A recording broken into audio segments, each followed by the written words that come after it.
The near-Earth asteroids, which get scattered from the asteroid belt onto Earth-crossing orbits. Over time, they either hit something, or they get gravitationally scattered out of the solar system entirely. The question now is, how do these objects get there? What are their properties? And how their orbits going to evolve with time? If one's going to hit the Earth in the future, we'd like to know about it. There's a large size distribution of asteroids. Because asteroids are not single solid blocks, they're rubble piles, they're bunches of rocks sitting on each other. In the main belt, the biggest ones, Ceres and Vesta, are several hundred kilometers wide. Ceres is usually referred to as the size of Texas. They're not going to come anywhere near the Earth at any point in the future. We know their orbits very well. Ganymede and Eros are 50 and 27 kilometers in maximum dimension, respectively. There's about 1,000 larger than 1 kilometer wide. We know where almost all of those are at this point, spread throughout the entire inner solar system, so the density is very, very low. And one of those hits the Earth roughly every million years. With the current population distribution, depending on where it landed, there'd be about 1 billion fatalities. So you really don't want one of those to hit the Earth. We're tracking pretty much all those objects now. There's many more smaller objects.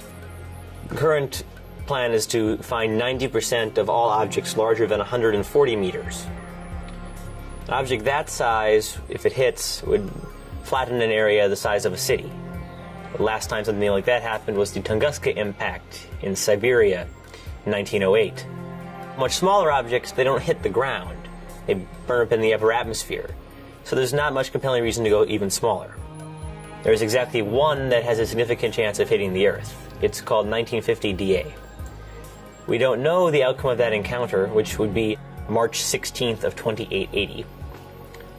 We know this very precisely because the Earth has to intersect 50 DA's orbit, and it does so at exactly one point. We know where the Earth is going to be. We don't know where DA is going to be. So one of my projects now is to figure out which way DA is spinning, and then we'll be able to tell if it's going to hit or not. We use the VLBA to measure how the object spins. We combine that with the normal radar imaging, and that gives us the object's spin state and shape. We care about the spin state because of a little thing called the Yarkovsky effect.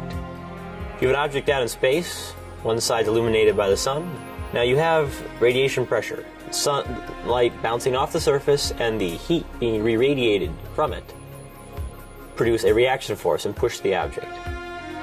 The sunlight is always straight out from the sun. But the radiation pressure from the heat coming off is determined by which part of the surface is the hottest. More light comes off that side. And so if it spins one way, it gets pushed one direction. If it spins the other way, it gets pushed different direction. And if it's spinning out of the plane of its orbit, then it can get pushed up or down. We really care about an object's spin state and its size and shape if we're going to predict its orbit into the future. And this can accumulate to many times the Earth's diameter over time spans of a few decades. What the VLBA lets us do is break that ambiguity. This is a technique called radar speckle tracking. The idea here is that we send out a signal, it hits the object, and now we've got little bits of echo coming back from all the different points. What's going on there is the echoes from different parts of the surface are interfering with each other. Because light is a wave, at some points it interferes constructively and you get a bright spot. At some point it interferes destructively, you get a dark spot. As the asteroid spins, that pattern rotates. It moves across the Earth.